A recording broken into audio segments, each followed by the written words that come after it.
We're here with Will Dent, the executive director of ABCD, which is a wonderful organization doing great things in not only Stark County, but all over northeastern Ohio. How are you doing tonight?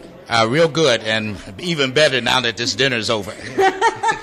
This is the 34th annual dinner, and you have come a long way. What inspires you to keep going and doing what you're doing? Well, I think, helping people and seeing people grow and develop has been the motivating factor. Mm-hmm. And when you do something and you touch somebody's life and you see that keeps you going and enables you to continue despite all the difficult times that you run into. This year you had a young speaker, an entrepreneur from Chicago, Illinois, come down here and speak. And how did you find him and what caused you to do that? Well, I had seen him and heard him before, and I wanted somebody young because of all the turmoil and all the negative stuff that's been happening with our youth. I felt it would have been good, and the timing was right to get somebody to talk to our young people. Absolutely. As a good role model. And there were a lot of young people here tonight. People want to know, well, how did you become a millionaire at 14 years old? How is it that you're 22 years old and you operate 5 companies and you have multiple homes? How is it you have endorsement deals? How'd you do it? I worked within my area of excellence. I did what God put me here to do.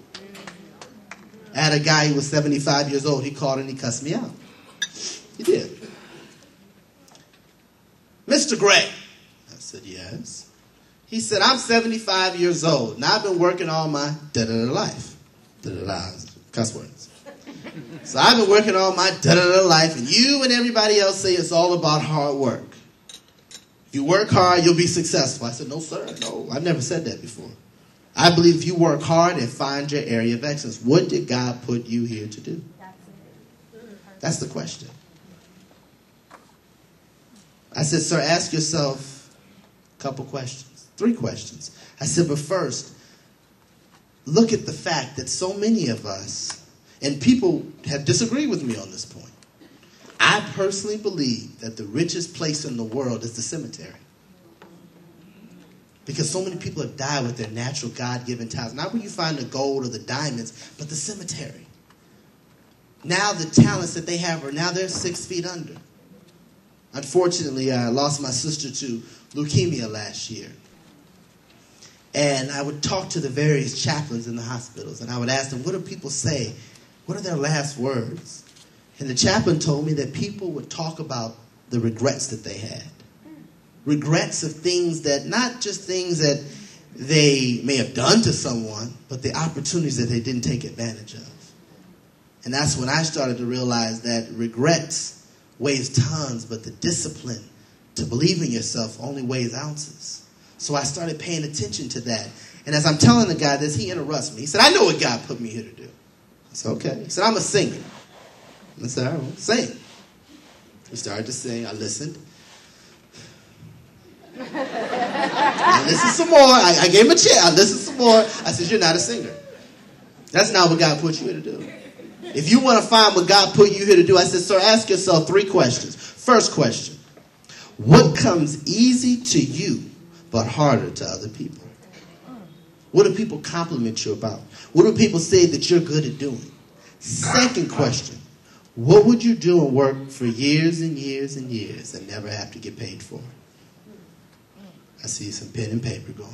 Again, what would you do and work for years and years and never have to get paid for? I said, the third question you should ask yourself, sir, is how can you give back? How can you develop in your community? The guy called me and became a painter. So one of his paintings for almost $5,000.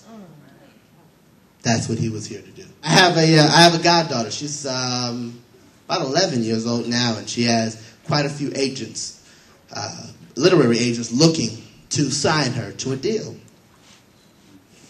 At 9.5 years old, I remember she walked in and she gave me a book. And I was really busy. She said, well, here. I said, okay, do you want me to read this? What do you want me to do? She said, yeah, read. So I started to read, and I realized I read this awesome poem, and her name was at the end of it. She became a contributing author, beating out over 100,000 other writers at 9.5 years old with Poetry.com. And now agents are looking at her to give her a deal. Now, I'm impressed. I didn't get a deal till I was 19. So I'm impressed. But she said, you said something very simple. Do what God put you here to do. I had a reporter one time from NBC ask me, Mr. Gray, can you tell me, you know how reporters are, can you tell me, how is it that you genius prodigy kids did it? How'd you do it? That's the biggest misconception about black youth, is that we like brain power. We don't like brain power, we like resources. Yes. Many times we don't have rich uncles, rich aunts, people to leave us trickle-down wealth. Well, I take that back. Some of us do have rich uncles and aunts, but they don't talk to us anymore. They've gotten highfalutin with their new suits and ties and their new credit cards, and they speak differently now, and they start to eat their chitlins with a toothpick. They don't want anything to do with struggle. So we understood, and my message to the youth is to find what you're here to do and never settle for less. Never settle.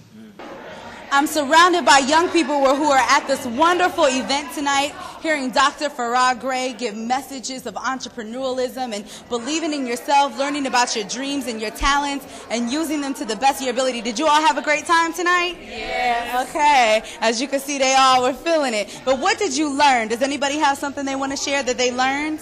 I learned, well, with getting your own business, that you have to first pick something out that you enjoy, and then second, something that you would do that you wouldn't mind getting paid, but you would not get paid for, and something that you really, really love. Excellent, excellent. What did you get out of this? I just learned that, you know, when you get in a job, no one's not going to put nothing in your hand. You need to go out there and work for it yourself. Mm-hmm. So what I learned by him, that you can do anything you want to if you put your mind to it. Right. Anything you can do if you put your mind to it. Anything you learned? I learned two things. Never settle for less, and know what God put you here for. Amen. Never settle for less and know what God put you here for. What did you all learn?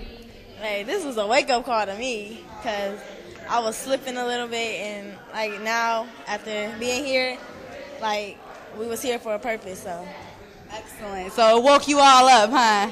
That's great. Young people in Stark County are waking up to the speech of Dr. Farrar Gray, and there are going to be wonderful things to come. So we look forward to seeing you all accomplish great things.